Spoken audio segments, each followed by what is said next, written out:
What's good, Wagering World? It's your boy Five Star in Vegas, broadcasting live as always from beautiful Summerlin, Nevada. And here with my co-host, my guy, the only Sacramento Kings fan that I know. What's good, Spread Astaire? How are you this morning? I'm doing great, man. Weather's great here in California. Sports are going well. We did good again yesterday with the picks, and can't wait for Yep. today's show. Awesome, man.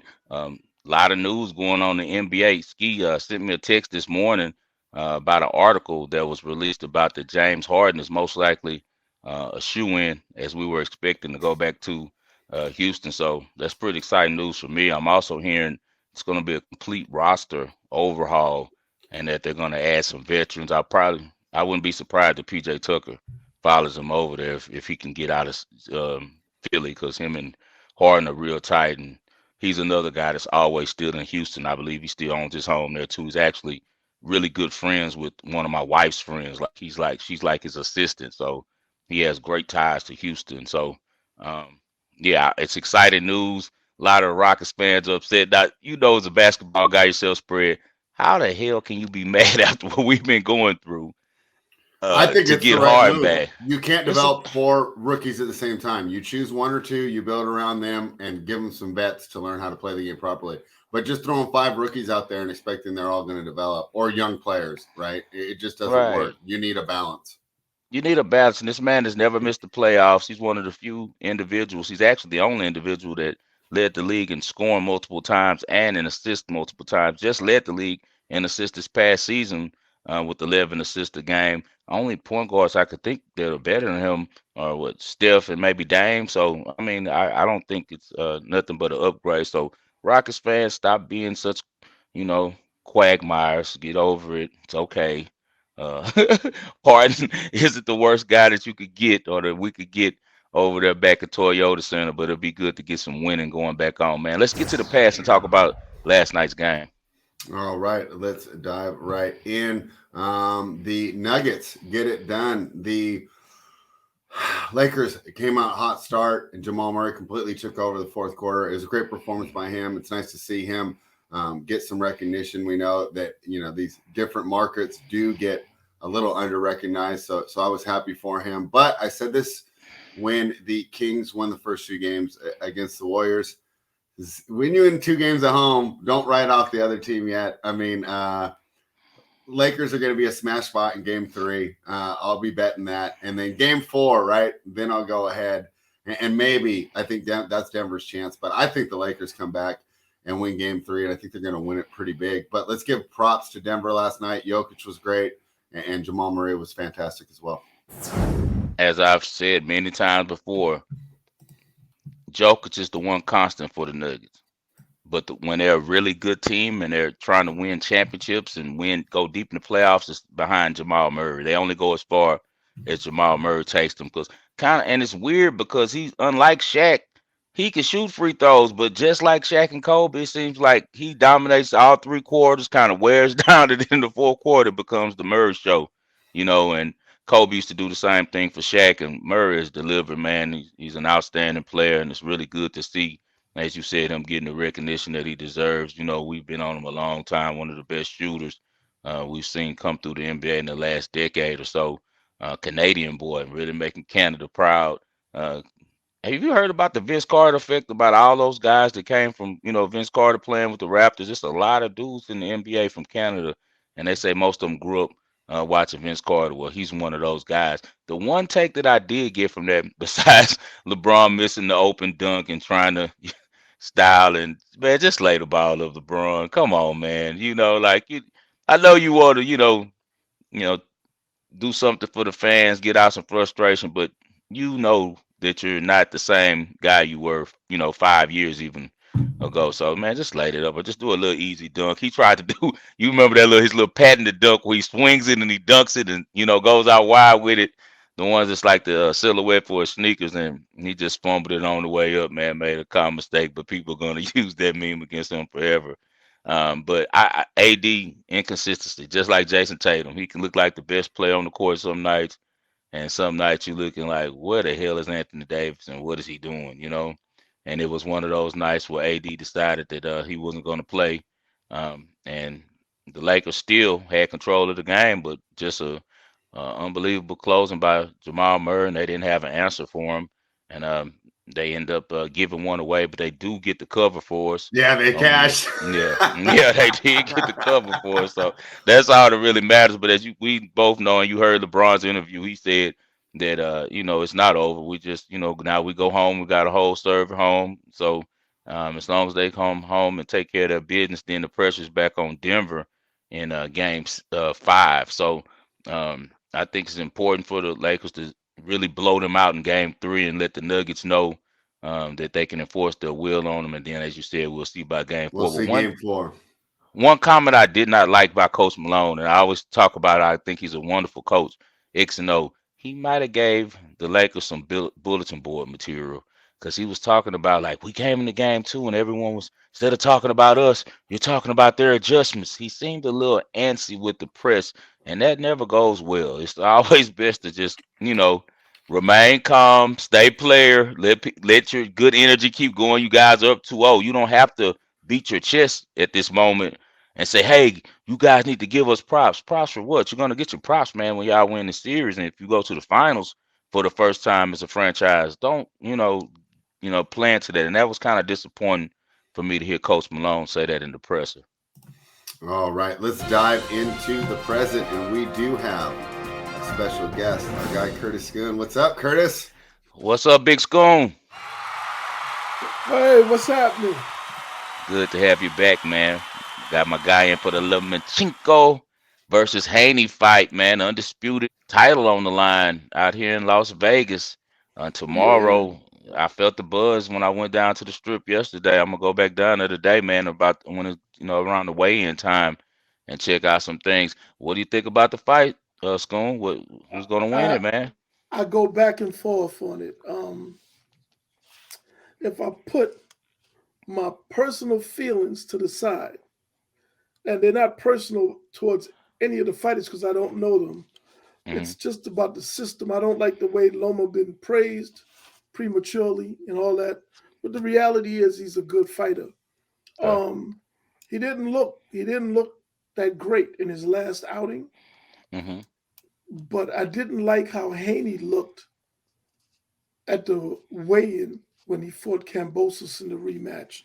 So Hmm. for me, I want to see what Haney looks like at the weigh-in. I've been looking for it. It hasn't happened yet. But I Yeah. got I got Haney winning. I think it's a close fight. I think it's a fair 50-50 fight. I, I expect I expect Loma to come out aggressive. He needs this win. This is for all the marbles. When you put the politics in the mix, if Haney wins, he's free to take all the belts over to PBC to fight Tank. And Bob Right. Arum doesn't want that. Right. So I think Loma's going to try to deliver. Bob Arum has always been Loma's number one fan. After his third fight, he said that Loma was better than Ali, Leonard, Mayweather, and Hagler, which is sad.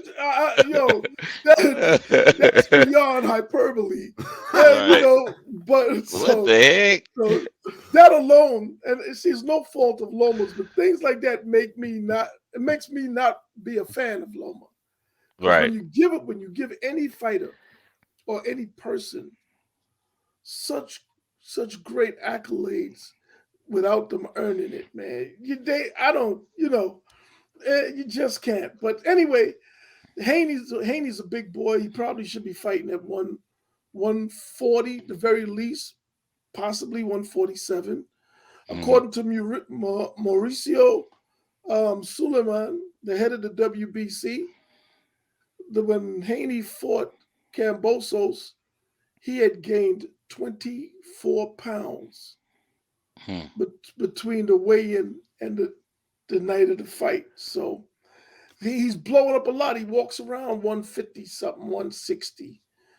So I don't know what kind of damage that does. It gets complicated. He has youth on his side. He has speed and talent, but who knows how he's going to take the pressure that Loma's going to put on him. Loma is 35 and he has lost twice. but Loma is definitely not Cambosos. And he's going to put some pressure on Haney. And I'm going to go with Haney. I would go with Haney with a stoppage in the late rounds. Stoppage only because of the pressure on Loma and the fact that he's going to come out aggressive and he has to win it, not just for himself, but for Top Rank, for Bob Arum. So I could see him taking chances and taking a lot of punishment. The question that I have is, can Haney take the punishment Loma's going to give him? Because he's going to Right. get some, you know? That's the only big if for me. That's it. Well, I'm familiar with Haney. Lomachenko hasn't. I haven't watched a lot of his fights, but I know he's a two-time Olympian. I know he's like you said, with the right type of team that's promoting him. Because when I was reading up about the fight, I saw the ESPN, the same thing you said. It was like a article where he's talking about he wanted to be compared with the legends, and that to do that he has to win this fight right here. So, like you said, it's a lot of pressure from his camp to win this fight. I know that Devin Haney's not a hard hitter, so I don't expect him to stop him. Do you know the over and under for the rounds, over 10.5 rounds is at -575. So if this fight ends under 10.5 rounds, you can get 4-1 odds. Um, See, anyone can go down in this fight. Can anyone get at least a TKO? I didn't even know the over and under. And I said around 110, around, Yeah, around yeah, 10. It's going to go late. Lo, Haney's not a heavy hitter, but neither is Loma. right, Loma is 17-2 with 11 stoppages, okay, and Haney is 29-0 with 15 stoppages. right, Neither one hits that hard, but I think Loma's going to take a lot of punishment. Haney does have youth on his side. Um, when fighters are in their 30s, like Loma is, it's hard to tell that they're slipping because usually they share the ring with other fighters in their 30s. So right, that physically they're kind of like in the same place. But right. when you see a young guy, 24, his twitch muscles, reflexes, everything, you can't juxtapose a 35-year-old next to that 24-year-old who can fight good. So I think Loma may get frustrated. I don't see Haney knocking him out. I don't see Haney putting him on the canvas, but I see him taking a lot of punishment that may convince his father in his corner to just stop the fight late in the fight. Yeah. Okay. See, and we haven't seen anything like that since. But what Floyd maybe beating Canelo, where you got a guy that's a champ that's in his middle ages in boxing, late ages in boxing, I'd say 30 plus, He and was then fighting a 36. young guy. He Yeah, he was was 36 36. when he beat. That's why it was so amazing for him beating Canelo. What you got for him, Spread? Yeah, I think the difference, though, I didn't think that Floyd's hand speed had appreciably declined at that fight with Canelo. I've Right, seen that in Lomachenko, right? I mean, I was buying in to the early hype, right? I mean, when you talked about that third fight, that was a world title fight, right? I mean, they rushed him in there Yes, it was. because they knew that he didn't turn pro till like what, 29? No, he And was. I think he was around 25 when he turned pro. was he? Because Right. he had 2 Olympics under his belt, didn't he? Right. Okay. Yeah. Yeah, I guess, boy, time flies, huh? Maybe it was a little longer. Now I'm going back thinking about that Floyd. I'm like, wait, that's the year the Spurs beat the Clippers. I remember that going on in long 2009. time ago. Yeah. Yeah, it's a long time I ago. don't think he looks the same. I don't No, think he he looks the doesn't. same as he did when he came out. And I think that without that hand speed, it's going to take away a lot of his ability to do what he likes to do, which is he's not a one-hitter guy. He likes to No. overwhelm you with combinations. But if he's not able to initiate, start with the jab, and really be the leader in the ring, I think he's going to have problems because I don't think his style is going to work if he's forced to counter. Now, I could be wrong. He is a great technical fighter, and maybe his camp understands that, and they're going to come up with a strategy that says, hey, at this stage in your career, you're not going to be that lightning guy that just completely impresses the judges with your 4, 5, 6 punch combinations. But I really like Haney here, and I think that Lomachenko, like some of these guys that are so athletic and so quick, right? It's a steep decline because once they lose that hand speed, there's not a lot to fall on. And I'm not saying that he doesn't have the skill to do it. I'm saying he doesn't have the skill to do it against a larger man. If you're going to decline, right? I tend to agree with you, Spread. When Floyd fought Canelo was 23 years old, right? Mm-hmm. Yep. And people said that he wasn't ready, but Loma's no Floyd and Haney's no Canelo. Gotcha. One of the things that not only has Loma's hand speed depreciated, right? But what he needs is his footwork to get in striking distance. And I don't think the size differential is going to work in his favor at all, even if he lands the punches early. Now, Haney seems to be in good shape in all of his fights. I've never seen him get gassed. We have seen him get hit and hurt, but we've seen Loma get hit and hurt as well. I gotta go with Spread, man. It's late. Haney wins. I think a stoppage because I think Loma's going to take a lot of punishment because he can't get out of the way like he used to. His footwork is important, but we saw when he fought Teofimo, he's a little gun shy, man. We saw Teofimo, the young man, with those reflexes I'm talking about, give Loma a problem he didn't have a solution for. He gave away the first 6 rounds. And then when he fought Jermaine Ortiz in his last fight, I don't think he won that fight, to be honest with you. I think at best it was a draw. So he's definitely on the other side of the hill. Haney's on the come up. Haney, to me, is not the best lightweight, despite having all the titles. I would put Tank and Shakur in front of him, but Loma's probably the 4th best lightweight. So I see him losing tomorrow night. And Haney, if he wins by how you say with a stoppage, that's plus 600. So that's 6-1 odds if he can win by TKO, KO, or disqualification. So that's a pretty good bet to make right there, Big Scoon. And I wouldn't go crazy with it because it's going to be close, man. This is one of those fights, man. I wouldn't be surprised. But here's the thing. Shakur Stevenson shared the ring with both. Loma sparred both Loma and Haney. Shakur, who is a technician in that ring, and he actually got in there and faced both of them. He says Haney's going to smoke Loma. Yeah. Errol Spence, who's been making a lot of money betting on other fighters, he's putting a lot of money on Haney to beat Loma. And these guys are fighters, I'm a ranked amateur here on the outside, just watching and making, estimations. But you're pretty good at it from that Tank and the Garcia fight.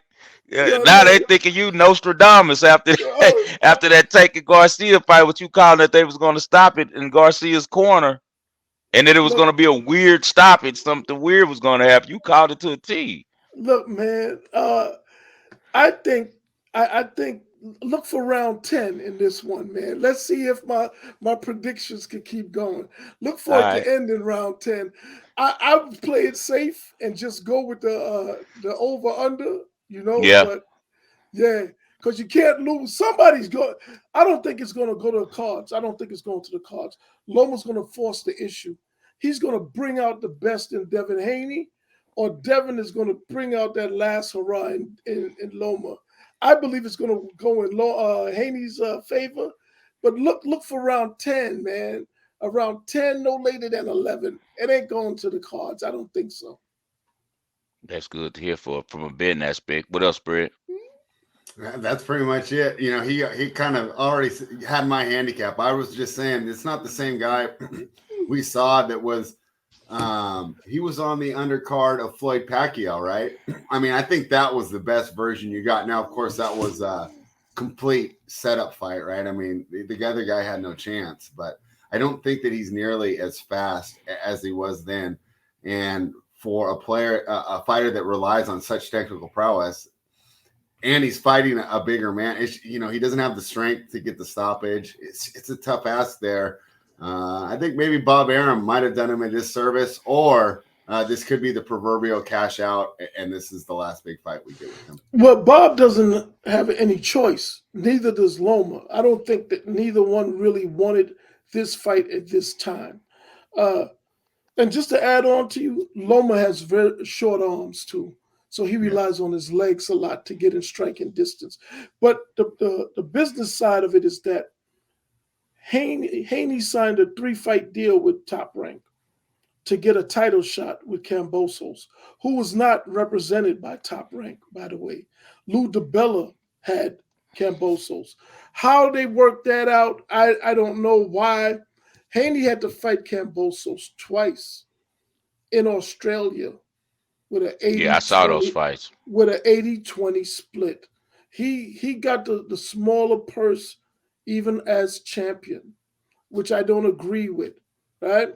And then for his third fight, Haney picked Loma because he believes he can blow Loma out. And also Loma has so much hype that if Haney stops Loma tomorrow night, it'll give him a lot of leverage for the fight with Tank. And that's going to be the big money fight that Bill Haney's talking about. Pay attention to nothing they're saying. They're busy praising Bob Arum and Top Rank. But if they win tomorrow night, they're out of there. Because Bob Arum is never going to pay them the kind of money that they're looking for to fight Shakur Stevenson, because that's all he got. And everyone knows if you want that big money, you got to go fight Tank. But they're scared to express themselves because they don't want any funny stuff with the judges and all that. And I think that's going to happen anyway, which is why he has to stop Loma. Who's behind Haney? Seems like he needs a different camp or something. Got it. He's independent. And That's smart. Yeah, but it's dangerous. It is, but it's why he hasn't been able to get the big fights. They were ducking him not so much because they were scared of him, it's because he didn't want to sign. He out the loop. Everything is in-house. Now, Eddie Hearn gave him a shot over at the Zone, but nobody saw him fight on the Zone.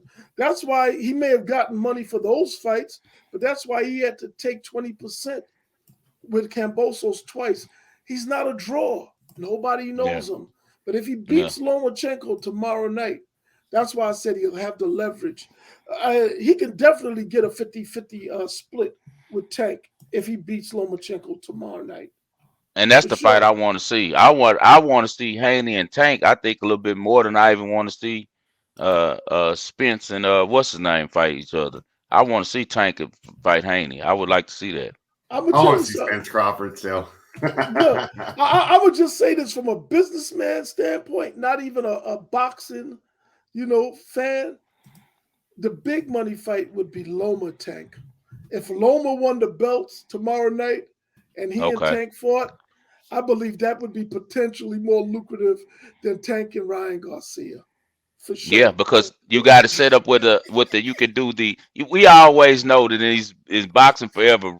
Race sales. When it's white against black or Spanish against black, that's what they want to do because it brings out the animosity and it brings the crowds from the different people taking up for the fighters, And then, it would seem like it would validate all the praise that Loma's been getting. And then Tank he's the villain. He's knocking everybody out. Who can we get to stop this guy? the White Knight, Loma. Oh man, boy, that fight would make so much money, but I don't think it's gonna happen. Oh look, Right. Nah, I don't yeah. think so. I think Haney gets it done too. How's everything going with the documentary? Any new Uh, interviews? um, everything's going good. We're editing, and we're taking our time because we're pushing a docu series. So we got about maybe 5 episodes of content. Of Okay. course, we're not going to edit all 5 episodes. And June 9th, we're going to be in Miami for Adrian Broner's fight. Okay. And we're looking to interview Don King that weekend. And I want to close it out with Don King. In fact, I want to dedicate the project to Don King. Yeah, I That do. would be cool. Yeah, yeah. Yeah. And so I'm glad that you're in that space because he doesn't get enough credit for what he's done for boxing. Now, again, we can't expect, first of all, everyone has an agenda, and their agenda is to promote things beneficial to them. Sometimes that falls along racial lines, sometimes it doesn't. But the reason why I'm able to do this for Don is because I'm paying for my own project. You know what I mean? That's If right. someone else was financing it, they wouldn't be interested in that. They'd be like, "Well, why would we do that? What's it going to do for us?" Right. And they would be right. And no, more of us have to get involved Yeah. in the financing and content creation on a high level than Right. currently is there. Otherwise, there's no incentive for somebody else to go out the way and give one of us their our flowers unless it benefits them. It's all about Right. the dollar. Yeah. Bob Aaron didn't say what he said about Lomachenko because Lomachenko is white. He said it because Lomachenko is signed to him. And if he gets Exactly. enough people to believe it, he can make a lot of goddamn money. You know Right. what I Right. mean? And Right. that's just how everything works, man. I just want to say this. As black people, we got to stop taking everything personal and Right. just understand that, it's just business, It's man. just business. It's always just a Look, benefit for a benefit and bottom lines. That's all yeah, it it's is. just business, man. And Yeah. you got to handle your business like everybody else is handling theirs. Exactly. And it's funny. I got a story about AB. You talk about Broner, you going to see him in Miami. He used to be in Houston all the time and hang out with me. Hmm. We had a common friend, C Stone, a little kid that was a rapper. He manages Johnny Dang's like whole enterprise now. The kid does he does pretty well because Okay. Johnny Dang a little brand now. But I bet AB long time ago, man. That's a funny dude, man. He used to come to my studio and try to rap and stuff, man. He was he a funny cat, man. He's a You, real funny cat. he's a young guy, man. He's 33. He'll be 34 in in July, but he's lived hard. He hasn't done his body much justice. I hope he can get himself together. This fight on June 9th, he should be able to just knock this guy slam out. That's Hmm. what Don King wants. That's how they set it up. Because Don Right. wants to get back. He wants a bargaining chip to get back on network TV somehow. So he's looking to get in with AB. And Don is 91. So kudos to him for still having ambition at Yeah. 91 years old. Because he's rich, bro. He lives in a Right. 40 he lives in a $40 million house that's paid for Right. in Palm Beach, and he got another house there in Vegas, and who knows what else he got. So he doesn't do this for the money at all. He just You doesn't gonna know do what else pretty to do well with when you himself. good friends with Trump like he hey when you good friends with Trump like he was, he gonna know how to make sure everything's smooth on the money now. Come Come on, man. on, man. Yes, Yeah, sir. that was Yes, his sir. guy. That was his guy. Man, we really appreciate you coming on, Scoon, talking about the fights. What's the next fight we got coming up, man? Cambosos and Josh Taylor. I got Josh Taylor all day. That's going to be in Okay. July. Yeah, yeah, yeah, for sure. Where's the fight gonna be? In Madison Square Garden in New York. Yeah. Okay. Oh, you might hit that one then. That's on your Nah, side of nah, the nah, world. nah. I ain't going to that one, You, man. you ain't gonna go to that one. Okay, well Nah. we'll make sure that we get you on if you're available. Absolutely. For that we'd love to bring you on. I, You our go-to guy on the boxing, man. all right. See you You soon. guys, all All right. right, peace, my brother. Have a great weekend. You too, brother. That was Curtis Scoon. You can catch him at ScoonTV. You guys subscribe to his channel. Really great information. A real different style of news reporting with all facts and not all of the whitewash that goes on mainstream stream networks. And he's also working on a great docu-series, as he said, called Born the Box. Will be wrapped up after he gets Don King on, which will be completely legendary, you know. But let's go on and get to some basketball. We got some basketball tonight, man. Um, my boy Jimmy Tomball is heading down to play Boston again in Beantown, man. And the Celtics need this one bad, and everyone's taking the Celtics. It's heat or pass still. I think this line is way too high. I think that there's a huge, like, so let's say we're just predicting the possible outcomes of the game. I think there's a lot where the Celtics get the win, right? They go back 1-1, they bounce back, but it falls within that 9.5 point range, depending on where you're betting right now. The sharper books are sitting at 9.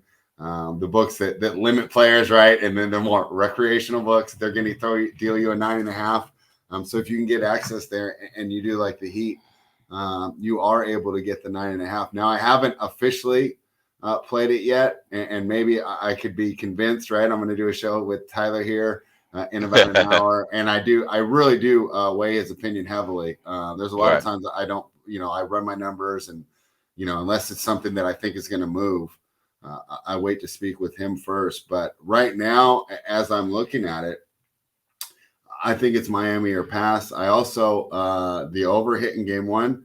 Now, we saw a zigzag for game 2, and we were kind of right. We kind of talked about that.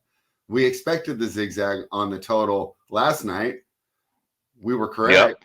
Yep. I don't know if I like the zigzag as much tonight, though, because the total's 11 points lower. I mean, they just right, because we're sitting. I'll pull it up, but when I was looking yesterday, it was 211. Right. Whereas last night the zigzag we hit under 227. Yeah. So yes, I know that Miami plays slower and things like that, but boy, you get hot from 3, or you just have like a nice little stretch, and it's really hard for a number. Now, okay, so this has gone all the way up to 215. Okay, that's that's taking a lot of money there to the over. What do you think here on the +9 and the over 215?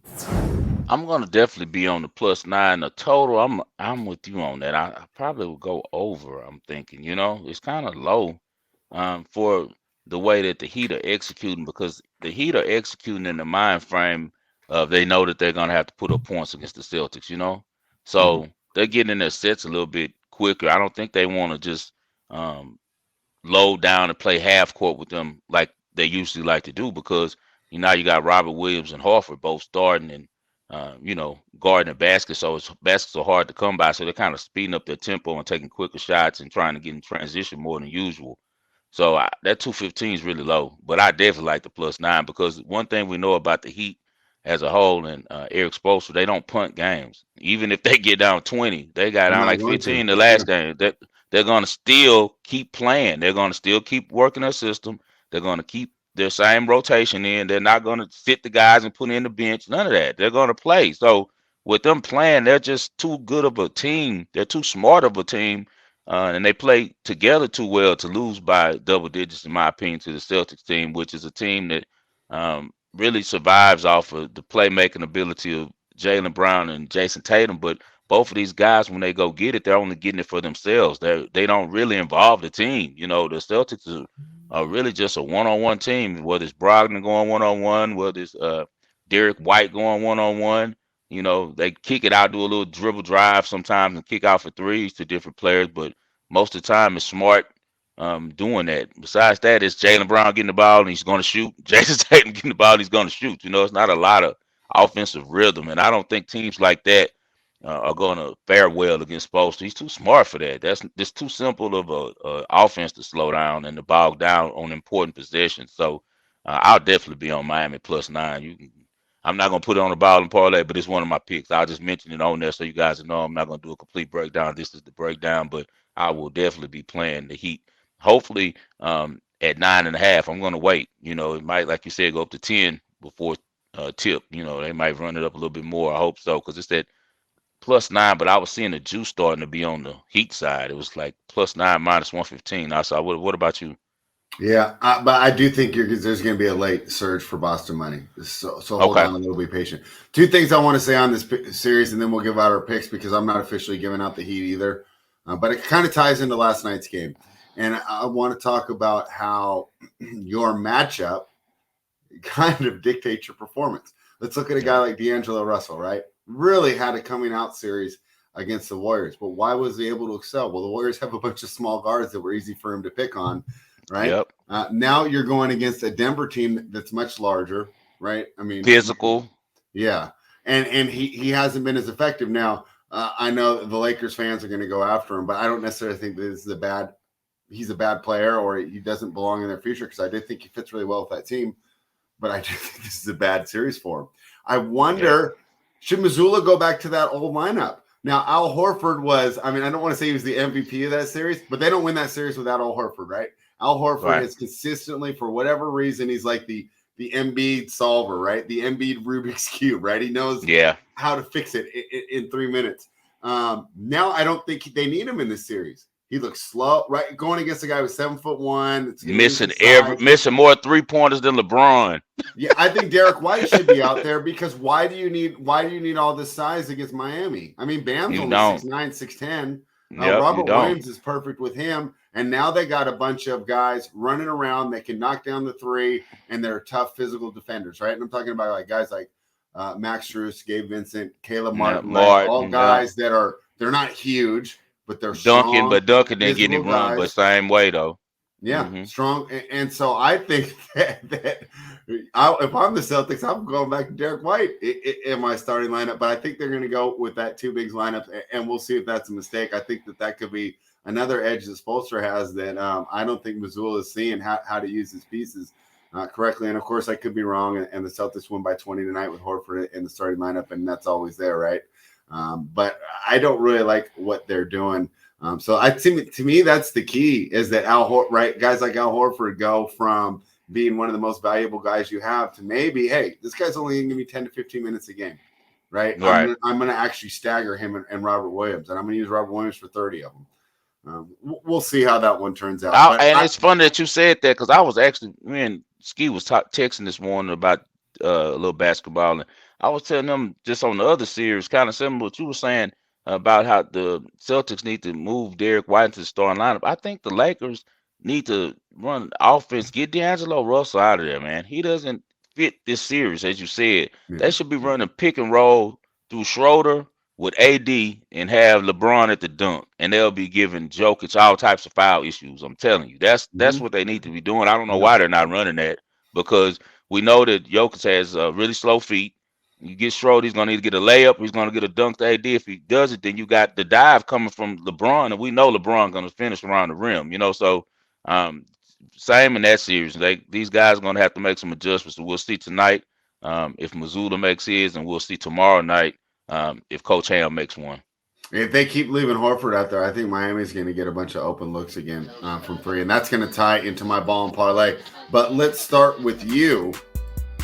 Give us the picks here for the people tonight and this weekend. Okay, first we're going with it's early in the morning, so depending on where you're at, it's either tomorrow morning or for us it's tonight. We're going to go with Casper Ruud to defeat Holger Rune again, man. He's at a juicy number at plus 135 just because he hasn't been playing really well this season. He was on fire last year, but he's had a kind of down season this year. But we know with tennis, man, tennis is the same way like boxing. It's all about matchups, and he owns Holger Rune, man. They're both Scandinavian, and they're kind of from the same little region of the world, and they played each other 4 times before, and each time he's dominated him. Just beat him last time in the French Open. Holger Rune's only won 1 set off of Casper Ruud in those 4 matchups.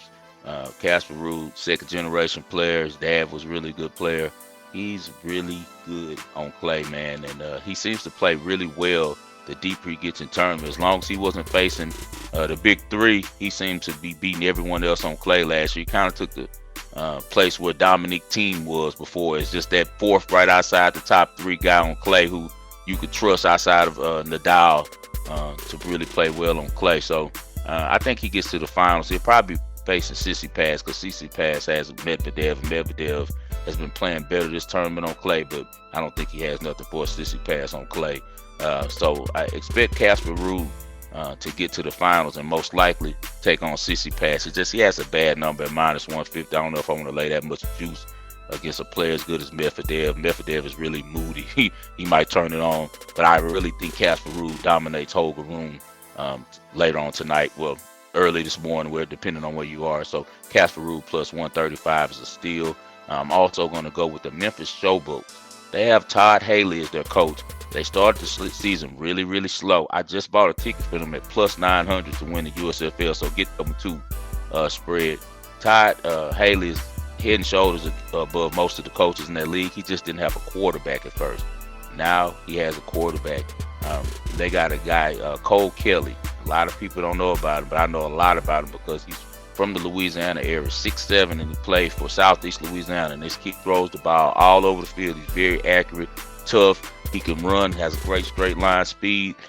He really could be a good NFL quarterback in the right system, but he's head and shoulders over most of the USFL quarterbacks. They just didn't, have a place for him after they found out about him and got him in the starting lineup with Memphis. The offense has clicked immediately. He'll be facing the Pittsburgh Maulers. Pittsburgh won for me last week. They have a new quarterback in place right now who's really playing a lot better. He's moving the offense more than it was before, but they hang their head on defense. They're a really good defensive team. A lot of good players in the secondary, but I think that the offense for the Showboats and Todd Haley's play calling is going to be just a little bit too much. So we're going to go with the Memphis Showboats plus 2.5 and also at plus 118 to beat the Pittsburgh Maulers tomorrow. So you got two money line bets on the day. All right. We haven't talked about this before, but I have a feeling that you are going to join me with my pick tonight. Our guy, Caleb Martin, right? You pointed him out in game one. And when we did our review, I said, you know what? I got to go back and look into this. And you're absolutely right. Caleb Martin's point prop set 9.5. He's averaging 11.2 points per game this postseason. And he had 15 points, 4 rebounds, and 3 assists in game one. He played 30 minutes. And we talked about matchups, right? Isn't this a great series for him? Isn't this a great series for him where if he's you can play him as a big four, right? If you have Jimmy as your ball handler, he's kind of a four. Now you're going against Horford. Well, hey, right. Horford was great back in the day, but this version of Horford, Caleb Martin's just too quick. He gets space to get those open shots, and if Horford plays him too close, he can get around him on the drive. I talked about Horford kind of being a liability against the way this Heat team plays, and it's going to lead to guys like Caleb Martin, Max Strus and Gabe Vincent. So, hey, maybe one of those guys ends up being the guy there, right? Wouldn't it be crazy? Right. But I like Caleb Martin to get it done again. And I think I'd love to have you just go ahead and back me up a little bit because you talked about him in the wrap-up we did yesterday, right, when we were reviewing the game. But go ahead and give some strengths because you're a lot more familiar with him than I am. I always just kind of knew him as a solid player, but you watched him, you said be a star in college, right? Yeah, he was a star in college. Him and his brother, he was All-American though. His brother, I think, was All-Conference. They both are All-Conference first team. But I want to say he was maybe second or third team All-American in Nevada. Man, that kid can play, and he's about 6'7". Shoots the three at a high rate. For some reason, he has a funky release, funky shot. So I don't know if maybe that kind of deterred teams from working with him on the shot. And he's just a young kid, man. He's only probably 23, 24. So he just hasn't had a lot of run in the NBA, but now with the type of system and the type of team we know that Miami is, they're using his talent and they're utilizing his strengths. And his strengths are he's good at shooting the open three from the corner. He's great at transition. I mean, really fast, really athletic. He'll dunk on you, and he plays fearless. So I think that Jimmy Butler's putting a lot of trust and confidence in that kid, man. And he's kind of telling them Lowry can't do it every night, man. We need you. Him and Strus are the two guys that they depend on to do it every night with him.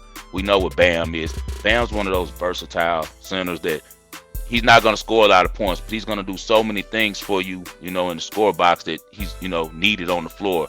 But as far as in scoring option, he plays off other people. I think that the other guy who can just really go get their own basket on the team besides Butler right now is only Caleb Martin. So It's a really good pick going with him over 9.5. I expect him to stay in double digits because he's a real competitive kid, and I think that he knows right now that he's catching fire, and this is the time where if he makes the right type of moves, he'll be with Miami long term, and I think that's what he's looking for. Yeah, you saying his praises, and of course, I like to rewatch at least a little like playoff playbacks or where like the half-hour versions of it. Right. And I saw a lot of things you were talking about, so I dove into the numbers, and that's my favorite play for tonight. Yeah, me too, man. I'm definitely going to be on that, and I'm going to ride Spruce again. They keep the Spruce at like 11.5. That's easy. He gets that using the first half because they've run a lot of the offense through Spruce in the first quarter. Always, I don't see why other teams haven't picked it up.